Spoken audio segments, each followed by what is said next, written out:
Okay, everyone. So this is the Functional Medicine Center's final lifestyle talk of the year, and we're going to focus on detox. We had been these last 3 months trying to prepare for entering the new year, entering the holidays, feeling at our best. So for some of us, that was more stress management and breathing techniques. And for some of us, it was more fine tuning like snack foods and trying to get sugar reduction and eat more fruits and vegetables. It kind of looked different depending on the person. And I will tell you, for me, because we've had a lot of patients that were sick, like flu and RSV and things, for me, stopping and breathing and just looking at the trees has been my goal. And it's not been perfect, but I still feel like proud of myself that I did a lot of that compared to a year ago. It's like when this more cold virus and flu time of the year comes, it's like I forget this is what it was like to be a healthcare provider a year ago, which is hysterical because I've been doing it for 15 years. So you'd think I'd remember. But it just makes my life a little busier because we do IVs and all sorts of things at the clinic to help people get better. More short visits, and I like the long visits, right? So anyway, I'm going to start by just reminding us that every day, at every moment, we are detoxing. If we weren't detoxing, we would cease to exist. So every time we exhale, we detox. Every time we urinate, we detox. And as many of you know, if you didn't urinate for a period of 12 hours, you would be really sick and need to go to the hospital. So everything that our body's doing, every time we sweat, every time I already said exhale, every time we drink water. I mean, all of these things are helping us to detox, and especially our daily bowel movement. We know that we're supposed to have 7 to 9 bowel movements a week, and some people are more closer to like the 14 because they have 2 a day. As long as they're formed and not completely liquid, that's fine. But in general, the healthiest people have 7 to 9 bowel movements per week. And so as we go through talking about different ways to help support detox, including different forms of magnesium and binders, remember that looking at your stool once a day and making sure it looks healthy is really important here. So you can often tell that you're not detoxing well if you're constipated. You can also tell if there's undigested bits of food that you're not digesting, which we consider to be assimilation. And if we're not digesting and getting all the vitamins we need, then the liver can't detox because we don't have all the protein and B vitamins and all the substrates the liver needs. So even though our talk today is really just on things we can do to support detox, I would be remiss if I didn't mention those 2 tenets of functional medicine, which are basically how's your gut doing and how's your liver doing. So magnesium comes in all different formulations. The most common that we see at like a Target or a CVS is usually magnesium citrate. And this is because it's the least expensive. It's also a laxative. So if people go in and they need a affordable, somewhat natural way to have a bowel movement, taking magnesium citrate, especially kids, giving them a liquid version, is really the safest way to do that in like a conventional setting. That's healthier than Miralax because Miralax contains like plastics that get stuck in the body. So keep that in mind if you've got kids and they don't see me, just because something like a CVS or a Target magnesium citrate can be the way to go if you really just need the laxative effect. Having said that, we don't absorb a lot of the magnesium from the citrate because it's a laxative. So another form that I really like, especially when patients are going through Lyme and mold treatment, so some of our Vantage members, I really like magnesium malate. Magnesium malate. So here's the thing we do in biochemistry that's a little annoying. Malate is the same as malic acid. So when you hear malic acid, it might sound a little scary, but it's the same thing as malate. So, and malic acid is an essential part of the Krebs cycle, which is the way our body makes, yep, M-A-L-A-T-E. It's the way our body makes energy. So I know everybody thought they didn't have to remember all that stuff from biology when they made you memorize the Krebs cycle. You don't, but I will summarize for you to say a lot of us get stuck in that part of the cycle where we actually need to make the malic acid, in which case taking magnesium that is bound to malic acid is super helpful. It's anti-inflammatory, helps us make energy, helps our mood, increases our exercise tolerance, and it also prevents calcium oxalate kidney stones. And part of this is because magnesium and calcium kind of alternate absorption. They're both positive charges. And what happens is we don't overabsorb calcium, especially oxalate, when we're taking enough magnesium in. So I'm going to say that one more time because it's a little confusing. We often in our society think we need more magnesium, but it's not true. It's the forms of magnesium and the timing of the magnesium that's usually important. And so if you're taking a calcium, you want to take magnesium malate 3 to 4 hours away from it. Some people have fast metabolisms and they could do 2 hours away from it, but we cannot really absorb magnesium and calcium at the same exact time.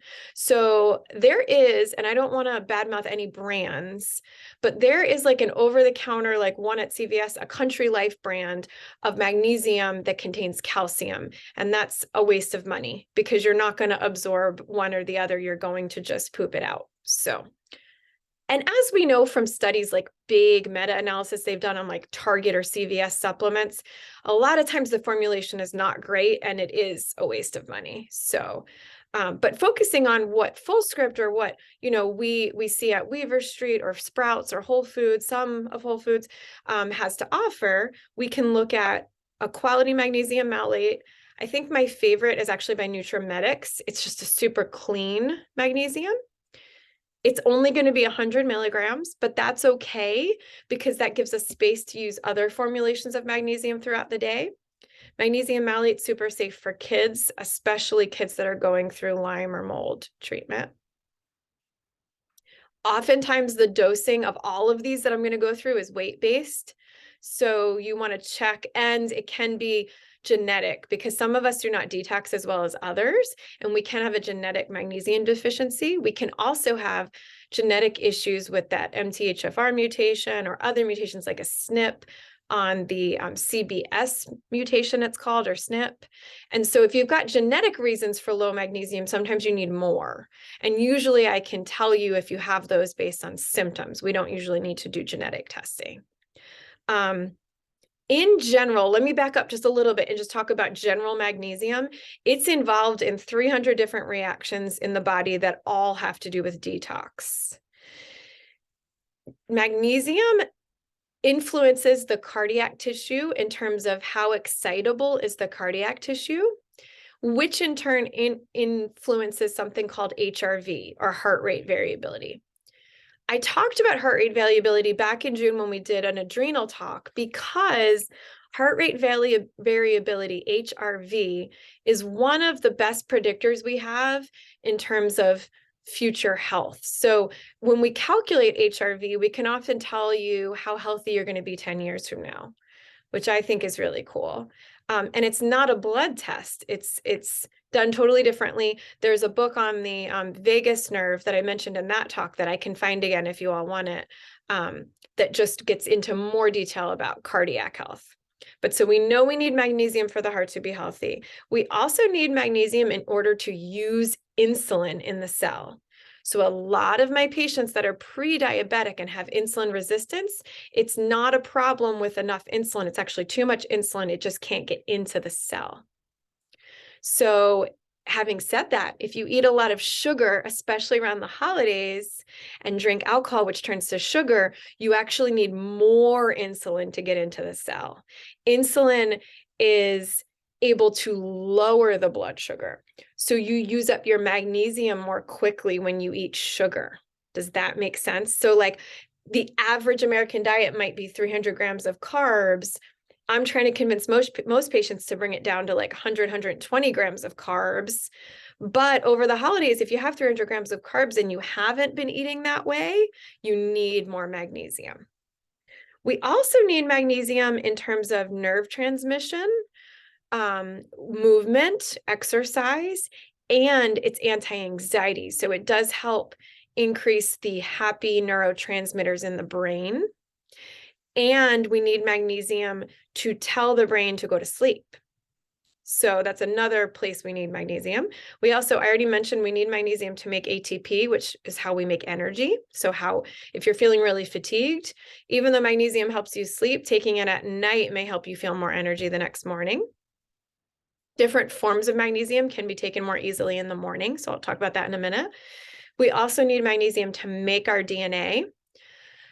And we're constantly making DNA. I don't want to get too far into the genetics DNA stuff, but I think it's important that you all know that things that you encounter and things you're exposed to change your DNA constantly. So we used to think you had this fingerprint and it stayed like that for your lifetime. Completely not true. In fact, in 7 years, you can completely change your DNA. So, and I'm not talking about like from human to monkey, but I'm talking about like, I had this mutation where I couldn't process B vitamins and now that mutation is no longer being expressed. So I hope that makes sense, that we can change our DNA, but if you don't have enough magnesium, it's really hard for the cell to go around and clean up the DNA, especially any mutations that have formed. We also need magnesium to create proteins. What we do is we will get amino acids from the diet after foods are digested, and then we need to assemble proteins. So we need to make all of our neurotransmitters for the brain are based on proteins. And then we also need to make all of our muscle cells. And we have a lot of muscle breakdown at night when we're not moving. And then the next day we need to make more muscle. So we can, even if you're in a place where you don't think you're gaining muscle, you're still actually making proteins every single day. Blood pressure is the last thing I wanted to mention. Magnesium does help regulate blood pressure. And a lot of times, if you have an acute hypertensive episode where your blood pressure is very high, they will give you IV magnesium in the hospital for just this reason. It is like the safest thing to help lower blood pressure. Having said that, if your blood pressure runs on the low end of things, of the low side of things, you want to be careful. If you're taking magnesium, you also need some sodium and some potassium. So those are the top 3 electrolytes the body uses to concentrate the urine. So if you're taking magnesium, you often need to make sure you're salting your food enough so you get enough sodium and you get enough potassium. And if you have, well, that's more if you have the lower blood pressure. If you have lower blood pressure, hopefully we've also discussed adrenal support in the office, because both Kristen and I recognize that low blood pressure usually indicates an issue with cortisol.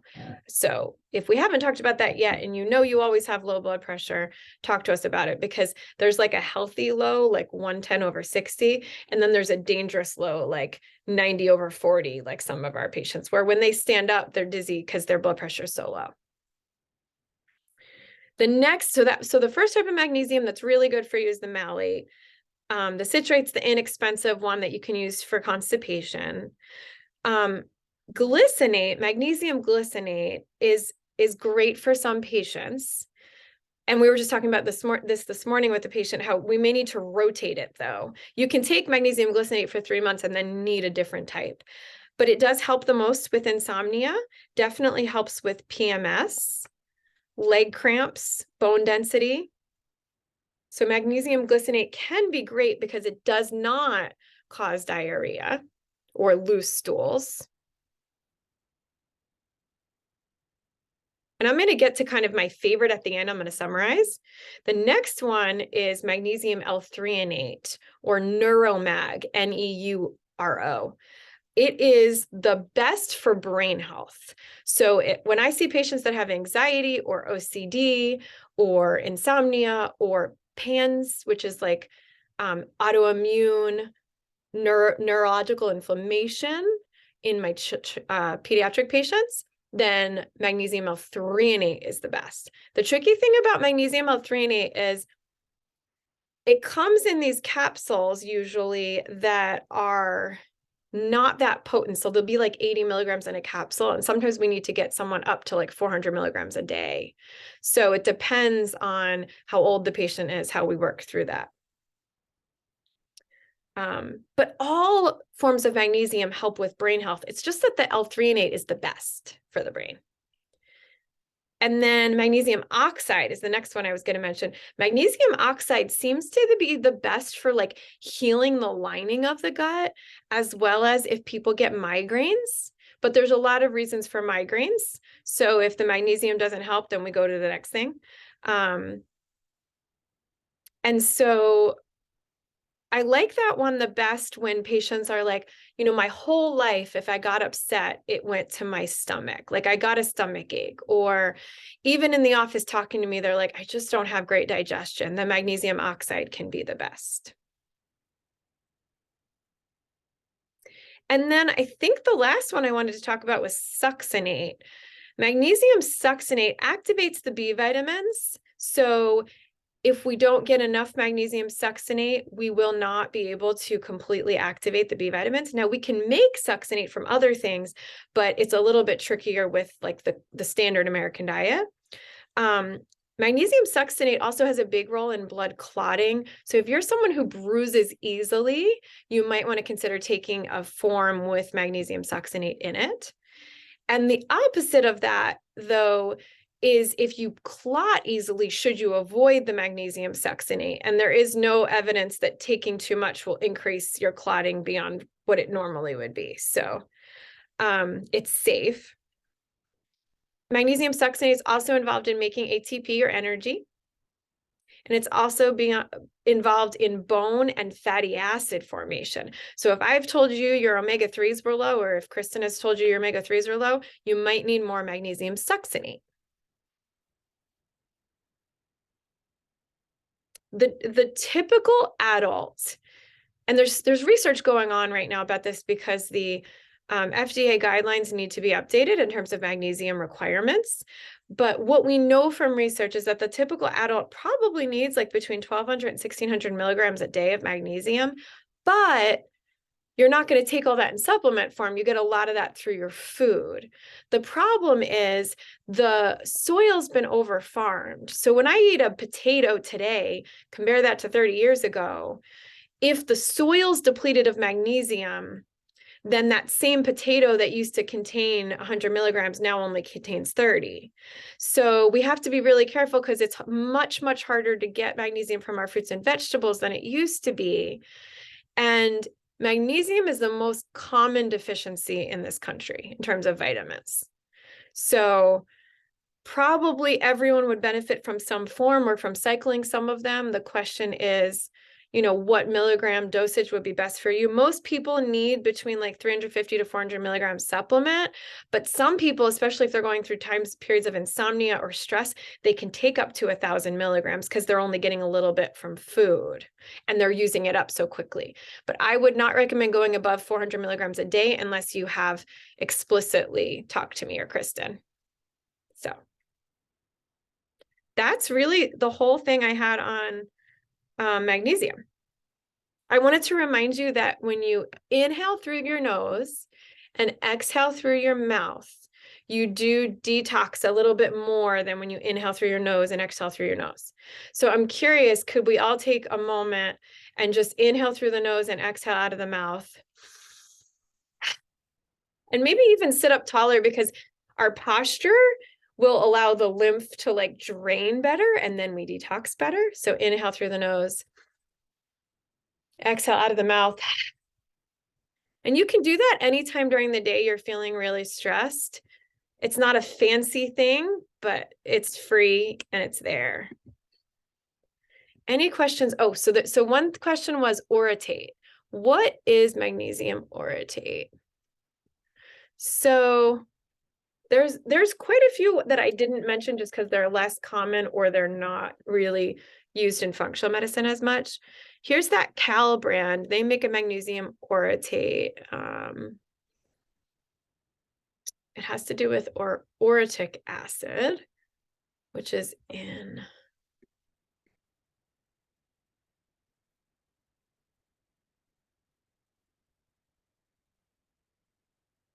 decreases the inhibitory effect of alcohol or ethanol. So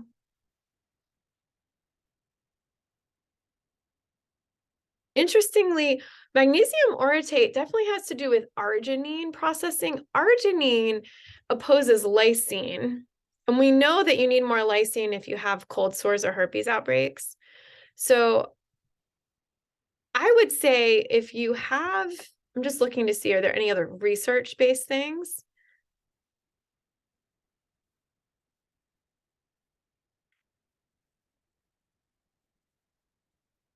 It looks like if you're excreting more orotate, then that can cause the arginine deficiency. Okay, so it looks like to me magnesium orotate would be helpful if you were having a cold sore in terms of detoxing from herpes virus, especially as we kill it.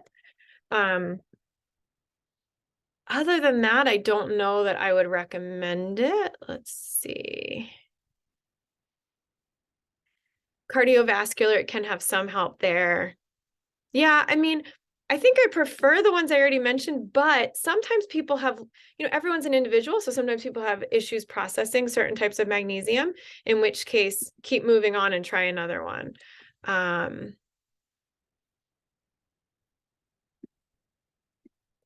What is the skin that's an oil that you put on? What is the kind that's an oil? Yeah. So the oil is not necessarily well tolerated simply because people tend to get really itchy from it. But one of the oils is this Life Flow brand. And that one is, let's just see, 300 milligrams per teaspoon of elemental, but it's magnesium chloride. So I think it's actually the chlorine that makes some people itchy. So if you use the magnesium oil, the spray, and it's great and it works for you, ignore me, right? Like take what works for you and leave the rest behind. But if you're itchy from it, I bet you it's the chloride there. So I'm going to talk a little bit about binders and then we can come back if there's any other questions. So in general, binders are anything that would stick to a toxin. Where do we get toxins? Everywhere. Stress is a toxin, plastic is a toxin, Teflon is a toxin, glyphosates that they spray on our wheat and our corn and our soy are toxins. All of the pesticides used in grape growing and winemaking are toxins. Soaps like traditional antibacterial soaps contain SLS, which is a toxin, PEG stearate, different toxins that are in all of our products. If you have, face wash or lotion, I did this exercise with a patient this week where we just started looking up every single thing she was using, even though she's been buying things that look on the label like they're very natural. It was really fascinating because even her face wash, they'd add blue dye and red dye to make it a certain color. So that's a toxin because it's not a food and the body does not recognize it as a usable substance, right?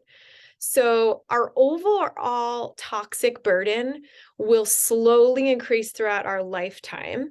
So my question would be then, is aging a natural phenomenon or are we just building up toxins and that's all that aging is, right? Having said that, babies and young children who do not have completely developed liver function, especially the first 6 months of life, they have a harder time with detox. So it's more important during the first 6 months of our lives that we were not exposed to toxins. Well, just standing here, not even really thinking about it, I can tell you I was exposed to a lot of toxins in the first 6 months, right? So, but the thing is they accumulate. So one thing that's like very specific is mercury toxicity. The best binder for mercury toxicity, if you have mercury silver fillings, is something called DMSA. It's been used as a prescription for many, many years. It's only prescription because it's such a powerful binder. How does it work? Well, Andy Cutler was the researcher who researched a lot of mercury toxicity. And what he found was that DMSA, when taken by mouth 3 times a day, will bind to mercury and excrete it in the stool. Are there other ways to get mercury out? Sure, you can actually sweat it out. You can go to an infrared sauna or even a steam sauna, but then you've got to wipe it off so it doesn't get soaked back in. You've got to use a towel or get in the shower real quick and get rid of it. Even better, if people are trying to work on lowering their mercury levels, is first safely have fillings removed. During the time period when you're having the mercury fillings removed, take a binder like an activated charcoal or a DMSA, and then afterwards, go into a full gut and liver healing protocol for 4 to 6 weeks, and then again go back to the DMSA, the binder. So mercury is a couple steps. Andy Cutler has a lot of free information out there that I can send you if you do have mercury in your mouth. He's very strict though, because of what his research showed. So he does not recommend people with mercury toxicity eat chlorella. Now, what I've seen in the clinic in the last 5 years is that chlorella has not harmed any of my patients, but it's not as strong of a binder as the DMSA, like I already mentioned, is. But all binders work through either being negatively charged and pulling toxins into the stool, or being very porous and having lots of space to basically attach the toxins. And you need the toxins to come out in the stool in order for the binder to work. So an example would be if you took chlorella tablets and you took like 8 of them and you ate a meal, and then the chlorella that now had absorbed some of the toxins passes from the stomach, duodenum, small intestine, which is super long, which is over 30 feet long. And during that time period, you get constipated.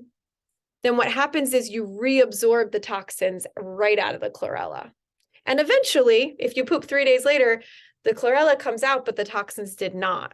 So the transit time, the amount of time it takes to get through over 30 feet of intestine is what's really, really important. And that's why you only want to start binders if you're not constipated. Any of them, even chlorella, which is chlorella and spirulina are food-based binders, and they're both not constipating, but you definitely still don't want to start them if you're constipated, because then you're just going to recirculate toxins. And a lot of times that's when people get brain fog and they start to feel worse when they're recirculating everything. Charcoal, I already mentioned activated charcoal. So I have an example here just to show you. This is Integrative Therapeutics. And this one is 560 milligrams for 2 capsules. Some people can take 2. You need to drink extra water when you're using activated charcoal. It also should be 2 hours before and 2 hours after your meals, so you don't absorb your food. And that's true of most binders, except for the food-based ones, the chlorella and spirulina. The other thing with this is not just that it can make you dehydrated, so you have to drink more water, but sometimes 2 is too many. Sometimes people just need to do 1 capsule first with a full glass of water. And sometimes people can only do 1 capsule between meals 3 times a week. They can't do it every single day, especially patients that are having a hard time gaining weight and not necessarily absorbing all the nutrients from their food. We do not want to recommend they take charcoal every day, because it does absorb a little bit of the nutrients that are there, as well as the toxins. Sticks great to plastics, glyphosates, things like that. And we're all exposed to that. So, anyone would benefit from trying it, provided you're not constipated and you're hydrated. There's all different forms of fiber that act as binders. And I think there was one specifically, though, that I wanted to mention. Well, there's a couple things. Let me show you the next thing on my list in a row. This is another binder by Beyond Balance, and this one is actually flaxseed. It's something called shilajit extract, which is mainly fulvic acid or fulvate, and then charcoal, and there's a phytosterol in here, a plant sterol. So this one, some people really like this one because it is 600 milligrams in 1 capsule, so it's a little bit higher dose. Some people find that because of the flaxseed, and it does give them a little bit more stomach cramping. Some people find the complete opposite, that it's actually much easier tolerated and it doesn't cause any constipation. So, but there is some charcoal in here. Again, you really, really have to hydrate anytime you're taking a binder. So, you already have your goal for how much you need to drink, and then you have to drink an extra 10 ounces if you take this. That's another one I really like. And then another one that also has charcoal that I wanted to mention in a combination is this one, Quicksilver. Can you guys see that? Quicksilver. I don't get paid by any of these companies, I swear. Activated charcoal. There's a little bit of aloe vera in here, which I really like because it just heals the lining of the gut as we go. And then silica. Oh, and there is some bentonite clay in here too. So bentonite clay works really well when you're trying to detox from larger things. If you've ever had a worm or a parasite, bentonite clay works well to finish the detox process there. Bentonite clay does not work as well with heavy metals, but there's other things in here that do, like the charcoal, as well as the silica extract. Do you guys ever see those little silica packets that they put in things? Like, I opened a bag of seaweed the other day and there was silica in there. And that's because the silica will absorb the mold toxins and the moisture from the air so that the food product stays safe. And, you wouldn't want to take that high of a dose orally, but it's not like it's a chemical that they've put in there. So, when we take the silica that's already mixed in here, it's a much smaller amount, ground much smaller than those little paper things that come in food. But the idea is the same. We're trying to attract mold toxins. Mycotoxins are even smaller than heavy metals for the most part. And there's thousands of them. If you're exposed to a mold like aspergillus, it might make 2,000 different toxins. And so the tricky part is I can't see it, but I can feel it. Why? Because I've got brain fog or fibromyalgia or, suddenly red rashes, or there's different symptoms people have from mold exposure. And when they start the binder, if they feel better within a week, then we know we found the right binder. There's another binder I use a lot for mold toxicity, and it's called Wellcall, and it's a prescription as well, as the DMSA was a prescription, but those are the only two on my list that are prescriptions. Wellcall is an old medicine that was developed to lower LDL. Well, how do we think it lowers LDL? Well, it binds the bile acids, which often contain the heavy metals and the mycotoxins. And so you also need to make sure with Wellcall, maybe more than any of the other ones, that you're having a bowel movement every day, because we don't want to bind your bile acid and then you don't digest your fats and you're constipated. That would cause malnutrition. So, let's see. Kelly, did I miss any that were in our list to talk about? Oh, pectin was one I forgot to talk about. Any others? Let me double check real quick. There is Dr. Eliaz, Eliaz, did a talk at the Brain Summit, and he just developed his own version of pectin, Pectisol. It's great. It's a wonderful binder. It's really great for strengthening hair and nails, making skin health, making, you take it and a month later, you take it every day for a month and you look in the mirror and your skin will look brighter and you'll feel better. I think because of how polluted the earth is, even as I went outside just a little bit yesterday because it was pouring rain. And I was thinking, isn't it a shame that 1,000 years ago, I could have collected this rain and used it for cooking. And today I'm afraid of the glyphosates that are in the rain. It's just a crappy feeling because my kids are playing in it, because it's, we can't avoid the rainwater. But Pectisol is something you could safely do even without a provider. You could take that for a month every year just to kind of detox and reset the system, because we know you're being exposed to glyphosates. We know you're being exposed to plastics. Even if you don't think you were in the past, or the people around you are exposing you, or it's in our air or water. So Pectisol is a good one. Pectin typically comes from apple. It's what makes, if you make an apple pie, it's what makes it kind of jelly, because as you cook the apple, the pectin comes out and it's gooey, which is what you want in a binder. You want something that's a little bit gooey that's going to attract plastics, heavy metals, glyphosates. So a couple of things that you mentioned specifically for if people didn't like cilantro in the WhatsApp, some other things you mentioned were B vitamins, ALA, wild blueberries. I don't know if those count for this topic or not.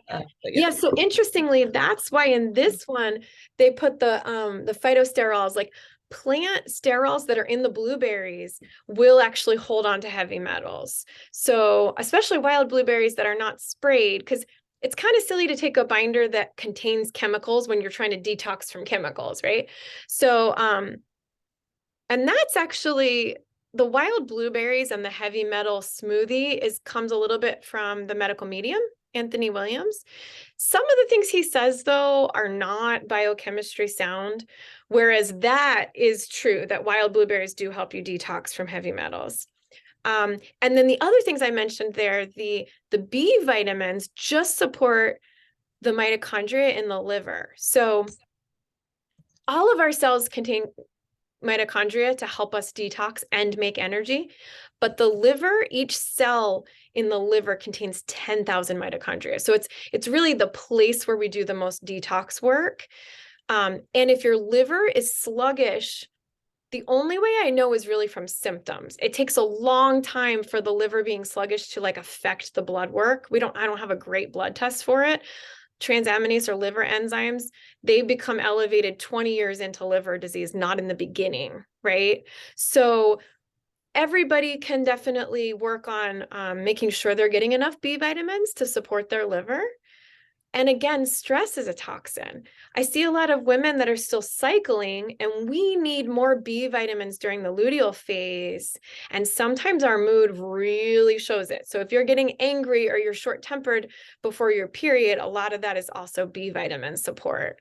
And B vitamins are substrates during the mitochondrial detox reactions. So while those are not binders, if you can't take something like cilantro, there's plenty of other ways to support the liver, including all of the binders we already talked about. I think that cilantro thing is a genetic thing. You either love it or you hate it. That's okay. If it tastes like soap, don't take it. Like, we're never asking you to do something that grosses you out. There's so many other options. And parsley, which is similar to cilantro because it contains a lot of calcium, it's really good for you. If you like parsley, throw that in your soup because it's great. There was one more, and it's very similar, but what about zeolite? Did you want to touch on that? Yes, and I skipped right over that one. So in general, zeolite is typically isolated from volcano ash. I don't have any of that here. One brand is Cyto Detox, and that's Dr. Pampa's brand, and he has a lot of blog information on zeolite. Is zeolite the only binder? No, I think we've established that. Dr. Pampa seems to think it is, but he's also making money off of telling you that. But zeolite is great, especially during parts of the heavy metal detox work, and parts of the mold. There's layers of mold detox we need to go through. So the other thing that's really great about zeolite is it comes in a spray that tastes like water. It's like lipophilic in the spray. So even though it tastes like nothing, we can give it to kids. And there's also a dropper that it's in glycerin that tastes really good. So if people are having issues with capsules or any of the other ones just taste really gross, zeolite is one of my favorite ones for kids. But again, we have to get them pooping first. Belly massages, magnesium, vitamin C, all the things we do to help someone poop. And then we can add the zeolite into their plan, especially when people have been exposed to mycotoxins or heavy metals. How do you know? Well, there's testing for both of those, but usually we can get it from your history. If you have silver fillings, they are half silver, half mercury. If you've ever lived in a home that really smelled musty, or there was a basement with mold, or there was a leak where you saw mold, then you've been exposed to mold.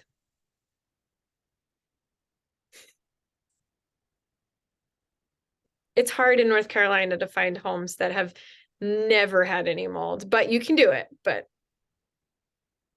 so the point is the detox work is ongoing. There's not like there's not a magic flush. And I would caution you, most of us are under enough stress or we've been magnesium deficient for many years before we discovered it, to the extent that if we did a really aggressive flush or detox flush of the liver, like drinking olive oil or drinking castor oil or things like this, we would feel much worse. And it would actually, you might feel better for 24 hours, but then it causes the toxins to recirculate in the brain.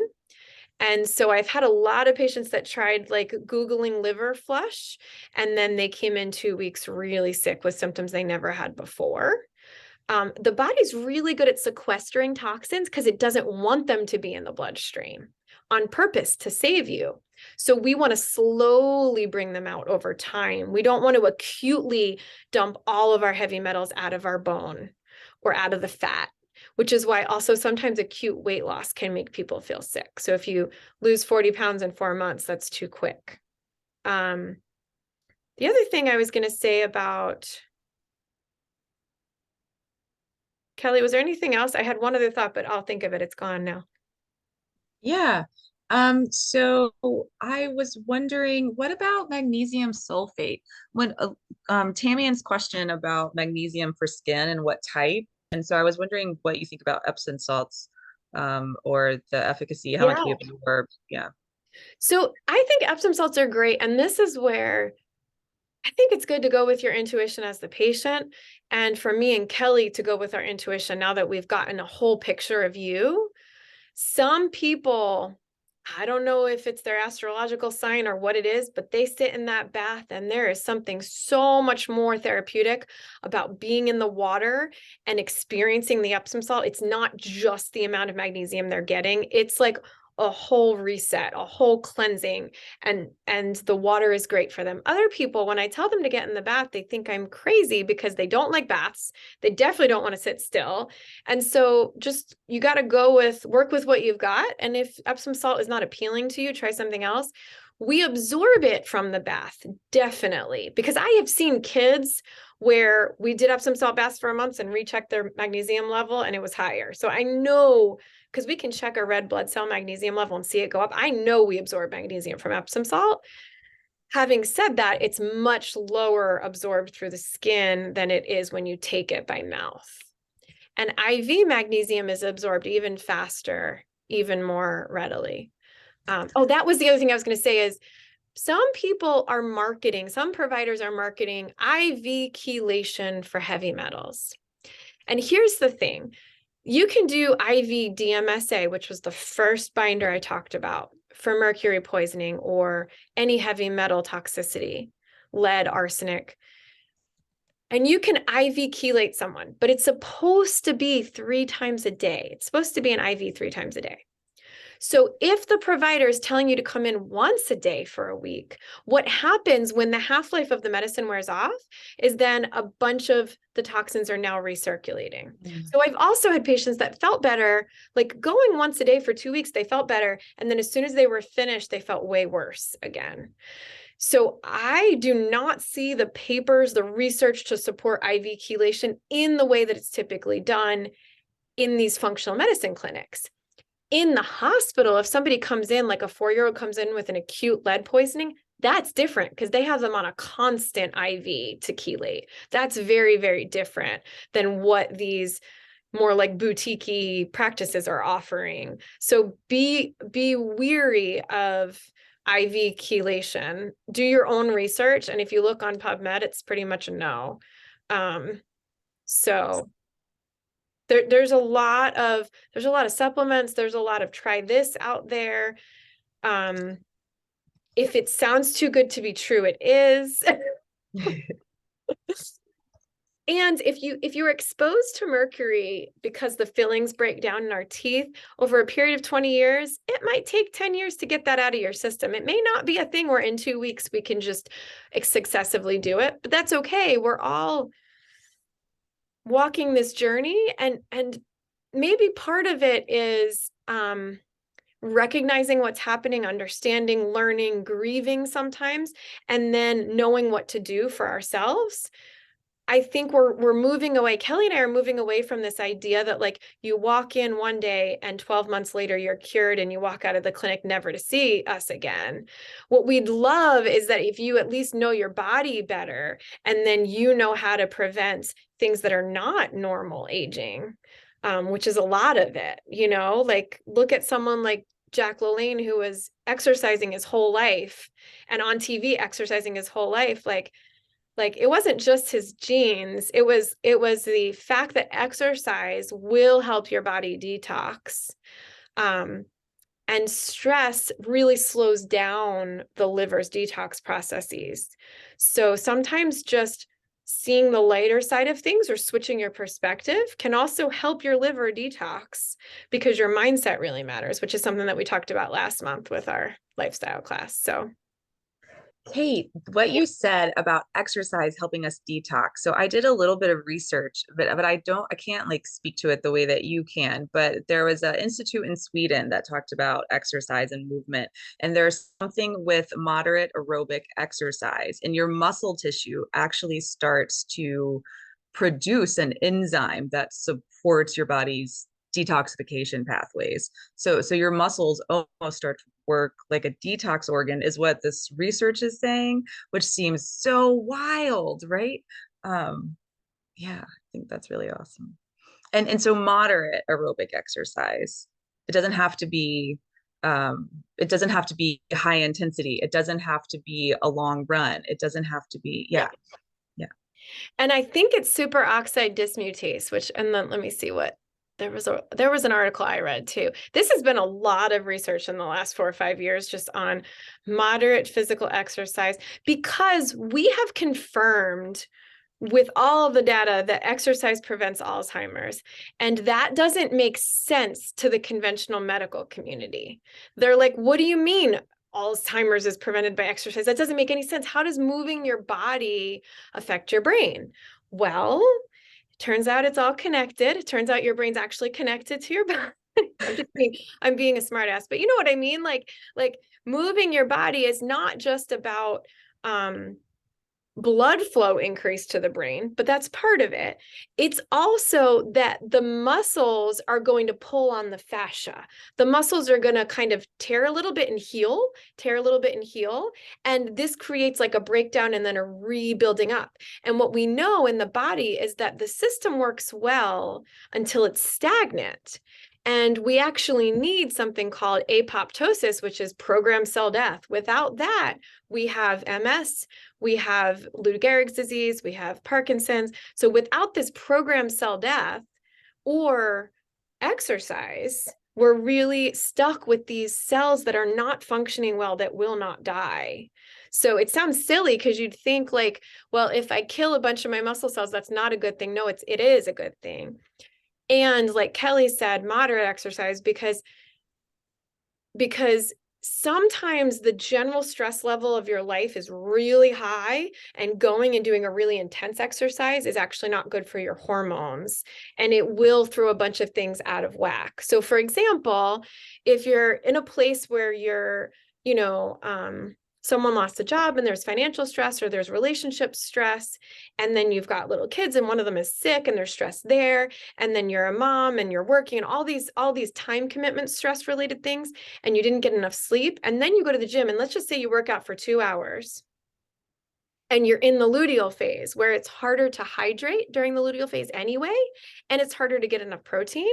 Now you're at a place where the body shuts down and the body says, she's in a crisis situation and she's like sprinting away from the saber-toothed tiger. So we're going to really wreak havoc on all of her hormones just so she can survive. And then everything comes crashing down. Sometimes these patients tell me, I'm just so exhausted after a workout because it was too intense. But sometimes they tell me, I felt fine and then I couldn't fall asleep all night. And that's a sign that the cortisol curve was completely off. But be careful because your hormones are directly linked to hydration and protein buildup. And even your progesterone will affect how quickly you use up your magnesium. So again, it's all connected. It's just a matter of listening, bye, Melissa. I'm glad you stopped in. Listening to your body and thinking, through what would be balancing right now. Is the balancing that I exercise for 2 hours, or should I just do 25 minutes and then I can go read a book or meditate or take a breath or whatever, organize things so that I can get to bed earlier tonight, that kind of thing. Yeah. And would you agree, Kate, that moderate, like just for giving everyone an example, would be where we get a little bit winded. It becomes a little bit harder to carry on a conversation, but not so intense that we can't speak to somebody if they were to ask us a question. Yeah, and it depends on the patient because and it depends on where they are in their cycle and what their cortisol level's doing and their DHEA. Those are the adrenal hormones. So sometimes moderate exercise is I can finish sentences, but I'm doing aerobic. Sometimes moderate is even less than that. It's like I need to stretch and breathe and like do my laundry where I walk back and forth across the house. It's not even as much as sweating just because I'm so depleted from yesterday. So I think the thing is checking in with like, how did the last couple of days go? And then set yourself up for success so that by this time next week, maybe you've had more sleep or maybe you've had more time to process emotional things. We do this thing in Western culture, and I was listening to Here and Now, which is a podcast all about Ram Dass yesterday. So I'm a little bit thinking about Western culture versus Eastern. But his first talk in 1969, when he came back from India after getting a PhD in psychology and realizing I have this PhD, but I actually don't know anything. He went to India to learn more about the difference between psychology here and psychology there. And when he came back, his first talk was the one that I heard yesterday. And he was talking a lot about how we have this curve, Americans, and we're like working on everything, working on everything, working on everything. And we're working so hard on the thing. Let's just say it is wellness, whatever that means for you. But we can't stop working to really enjoy the wellness to the extent that we never after actually hit the goal. And there's a mathematical term for this curve that never actually comes to the target. It just keeps getting a little bit closer and a little bit closer forever. So I thought that was interesting because he was like, I'm obviously generalizing, but what I see in Western culture is goal-oriented, but goal-oriented to a fault, to the point that like it distracts us because we're not able to take a breath and enjoy life. And let's just say, for example, next week, I want to make sure I've gotten a good night's sleep for 7 nights in a row. Well, the only way to do that is one moment at a time. I can't actually do all 7 days right now, right? So let's just start with the basics, which is I'm going to set a reminder to turn the lights out at 9 o'clock, whatever it is, but start with the basics. We tend to like think about the whole big picture all at once when we would benefit from actually thinking less, which is interesting that he spent all this money on a PhD and then all this money living in India and then realized I just need to think less. Here's wellness, think less, breathe, he did a really good example in the podcast of like letting your chest rise and fall. And what happens to the typical Westerner as you're sitting there, letting your chest rise and fall, you're like, oh, I'm going to count to 500. I need 500 a day. Inhale, exhale, 2, 3. Oh, I should have gone to the bathroom. Oh, and like, it just keeps going with these thoughts. And Jess said it really well in our team meeting last week, our medical assistant, or that was this week, where she said, sometimes I just need to do a little bit of stretching and a little bit of breathing and clearing my mind. And I was like, oh my gosh, this whole time I've been calling that yoga and meditation and freaking everybody out. But Jess is she's newer than the rest of us to this whole philosophy of functional medicine. And for her, if you called it yoga and meditation, she would not do it. But for 10 minutes every morning, she breathes and stretches and just kind of clears her mind, makes her to-do list so that it's not running through her head. And so it works great because she's not psyching herself out by calling it something else. And it's one little thing at a time. It's not the whole thing all at once. I wanted to mention really quick, I had a couple more props on my desk. This thing, the Stetzerizer, I don't know if you guys can read that, STE. It's available all over the place. This one is like a set you can get, and there's one reader and 3 grounding devices. And what it does is it tells you if your electrical outlet could possibly be releasing EMFs. And if you're, and it's so there's inspectors that will come to your house and check each of your outlet as well as your bedroom for electromagnetic frequencies that are too high, that make it harder for your body to detox and harder for you to sleep. But inspectors cost more money. If you're able to order this kit, the sets I think it's only $45 or $50. And what I did was I went around the office and I just checked each outlet, and I found that a couple of the outlets are actually probably not grounded correctly, which is very common. And I plugged this in, and what it does is it grounds the outlet for me, so that when I'm sitting right next to the outlet doing my work, sure, I'm getting some radiation from the screen, from my LED bulbs, but it's not as bad as it could be because at least I grounded the outlet next to me. Also, these are blocking glasses, which I think is super helpful for sleep, but notice they don't look orange because they've all gotten fancy, where now the blocking glasses are cheap and affordable, and they don't look orange, which is nice. So you can find those lots of different places, but I wanted to point out that there's other toxins I didn't focus on, and one of them is EMFs and radiation. And taking a binder before you get on a plane can sometimes be really helpful, because if you're traveling this winter, that's where most of us on the plane is where we get the biggest dose of radiation every year.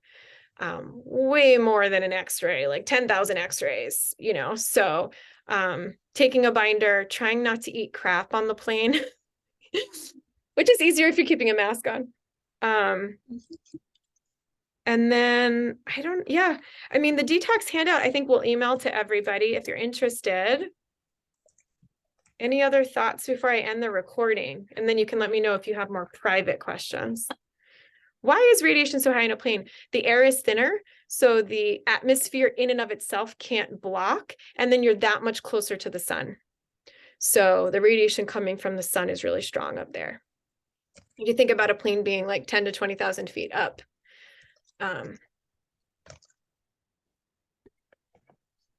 Again, it's more the overall body burden. So what we were exposed to 80 years ago was a lot less chemicals and toxins, because the government's been approving 10,000 new chemicals every year. In this country, lots of things are approved here that are not approved in Europe. I think we all know that, but just pointing that out. So, my dad, for example, was a pilot and was flying from 1980 to 1995 was flying. But also, what was he being exposed to on a daily basis? Less chemicals every day than what we're exposed to now. So it's more about the total sum of the parts. And am I super stressed? Am I breathing? What else is going on that I'm being exposed to? Is there something like a tick-borne illness or a mold toxicity that wasn't diagnosed? Oh yeah, there was one more thing I wanted to answer in your questions, Tamian. Magnesium glycinate can be great for sleep, but it's harder and harder to find it in a concentrated form. So you end up having to take like 6 capsules to get a big enough dose. So the other magnesiums that I mentioned are actually just as good for sleep. And my list was here, and then I turned the page. So mainly Trimag by Integrative Therapeutics, or the Life Extension brand magnesium, which has 3 combination, and it's a blue bottle. So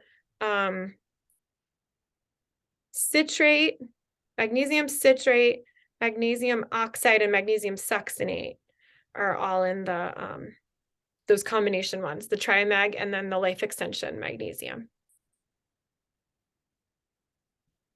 So I think if you're not sure where to start with magnesium, start with the combination one, either the Integrative Therapeutics or the Life Extension. They're not super expensive at all. And, you're getting a much better quality product. Like the magnesium by Life Extension is 100 capsules, and I think it's $8 and change. And it's 500 milligrams in one. So it's a really good value. Can you share links for those two? So I'll stick them in your full script. They're all in full script, and you can search anything in full script if they're not already in there, but I'll go put them in your full script. Thank you. And we always have them at the office. Okay, I'm going to end the recording, and then if there's anything private, thank you so much.